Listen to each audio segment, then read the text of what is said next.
நலம் காக்கும் ஸ்டாலின், உங்கள் குடும்பத்தின் நலன் அரசின் பொறுப்பு. கட்டணமில்லா மருத்துவ சேவைகள்.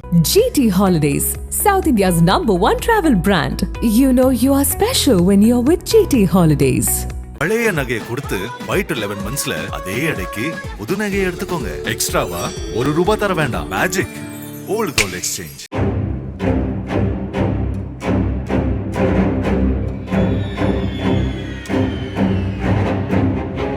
சேலம் மாவட்டம் பொன்னம்மாபேட்டை அருகே உள்ள தெற்கு ரயில்வே காலனியை சேர்ந்தவர்கள் மனோகரன் ராணி தம்பதி. இவர்களுக்கு 3 மகள்களும் 2 மகன்களும் உள்ளனர். இவர்களுடைய இளைய மகன் சரவணனுக்கு 21 வயதாகிறது. இவர் தனது சிறு வயதிலேயே ஏற்பட்ட உடல் மாற்றம் காரணமாக திருநங்கையாக மாறிவிட்டார். இதனால் வீட்டை விட்டு வெளியேறிய சரவணன் கடந்த சில மாதங்களுக்கு முன்பு அறுவை சிகிச்சை செய்து கொண்டு திருநங்கையாக மாறி தன்னுடைய பெயரை வனிதா என மாற்றிக்கொண்டார்.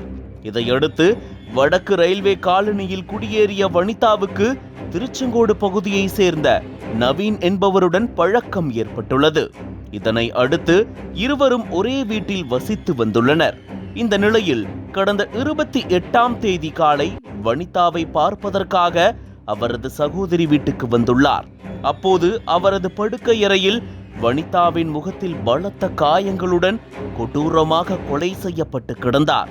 இதை பார்த்து அதிர்ச்சி அடைந்த அவரது சகோதரி மற்றும் உறவினர்கள் உடனடியாக அம்மாபேட்டை காவல் நிலையத்திற்கு தகவல் தெரிவித்தனர். அதன் பேரில் ஸ்பாட்டுக்கு வந்த போலீசார் வனிதாவின் உடலை மீட்டு பிரேத பரிசோதனைக்காக அனுப்பி வைத்துவிட்டு தடயவியல் நிபுணர்கள் மூலம் ஆய்வு செய்து வருகின்றனர். அதில் வனிதா கொலை செய்யப்படுவதற்கு முன்பு அவரது வாயில் துணியை வைத்து அடைத்து இரும்பு ராடால் கொடூரமாக தாக்கப்பட்டுள்ளார் என்பது உறுதி செய்யப்பட்டுள்ளது. போலீசார் மேற்கொண்ட முதற்கட்ட விசாரணையில் வனிதாவுடன் வாழ்ந்து வந்த திருச்செங்கோடு பகுதியை சேர்ந்த நவீன் போலீசிடம் சிக்காமல் தலைமறைவாகியுள்ளார். அவரை பிடித்தால்தான் இந்த கொலைக்கான காரணம் தெரிய வரும் என போலீசார் கூறுகின்றனர். இச்சம்பவம் குறித்து வழக்கு பதிவு செய்த போலீசார் குற்றவாளியை தீவிரமாக தேடி வருகின்றனர். இதனிடையே வனிதா கொலை செய்யப்பட்ட தகவல் கிடைத்ததும் 20க்கும் மேற்பட்ட திருநங்கைகள் அங்கு திரண்டு வந்து கண்ணீர் விட்டு கதறினர். இச்சம்பவம் அப்பகுதி முழுவதும் பெரும் சோகத்தை ஏற்படுத்தியுள்ளது.